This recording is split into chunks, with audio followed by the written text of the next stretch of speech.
They say the truth sets you free. But what if the truth is so dangerous, they built a vault to keep it silent?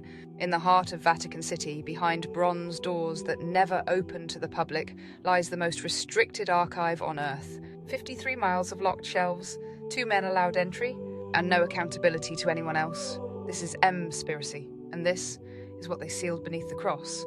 The door no one walks through. The Apostolic Archive, formerly the Vatican Secret Archive, sits beneath the Papal Palace. Access is granted to only 2 living people, the Pope and the archivist he appoints directly. There are no guided tours, no camera crews, no digital copies, and no one speaks of what they see inside. But scattered documents, leaks and whispers over centuries have revealed enough to suggest something far beyond religion. The Forbidden Index? There exists within the vault a book list you were never meant to read. The Index Liberum Prohibitorum, the list of forbidden books. These weren't fairy tales, they were gospels, letters and records removed from the public Bible. Why? Because they told stories the church couldn't control. A Jesus who was not divine but enlightened. A serpent who freed mankind instead of corrupting it. A mother figure older than God and star beings who arrived long before man could write. These texts were never destroyed, they were preserved, just not for you. The Forgotten Gospel. One ancient text stands apart, often overlooked, often left unread. It's called the Gospel of Mary. It was discovered in 1896, sealed inside a cave in Egypt. It describes a figure who speaks of inner truth, balance and knowledge as the path to understanding. But despite its historical value, access to the original manuscript is still limited, rarely discussed, rarely shown. Some say it's because this text offers a different perspective. A perspective that shifts the focus from external worship to internal awakening. And when that happens, the system changes. What we've seen so far is only the surface.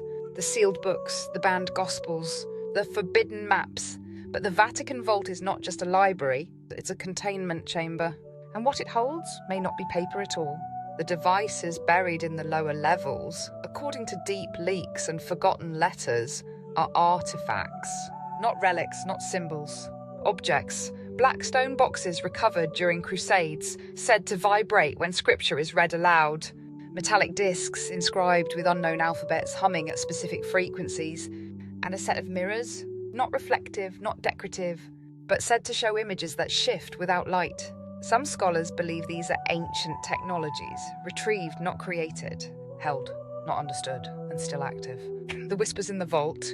In 1957, a Monsignor reportedly requested early retirement after spending just 6 days cataloguing a sealed corridor of the archive. His letter simply read, "They whisper when there is no one speaking.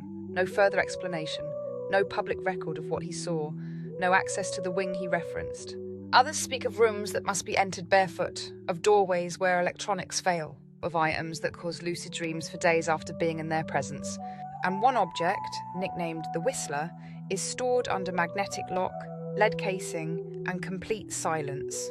No one is permitted to speak near it, not because it will hear, but because it might respond." In the 1960s, whispers emerged of a device held in secret beneath the Vatican, a machine called the Chronovisor, said to have been built by a team of scientists and monks, combining spiritual resonance, frequency mechanics, and a metal called temporal alloy. Its function, not to see the present, but to view other points in time, past and future, by tuning into vibrational signatures embedded in space. The Vatican has never denied it outright, but every priest linked to it has vanished from public record, and a full schematic of the machine was allegedly seen by 2 popes, one of whom resigned shortly after. So what lies beneath the vault now?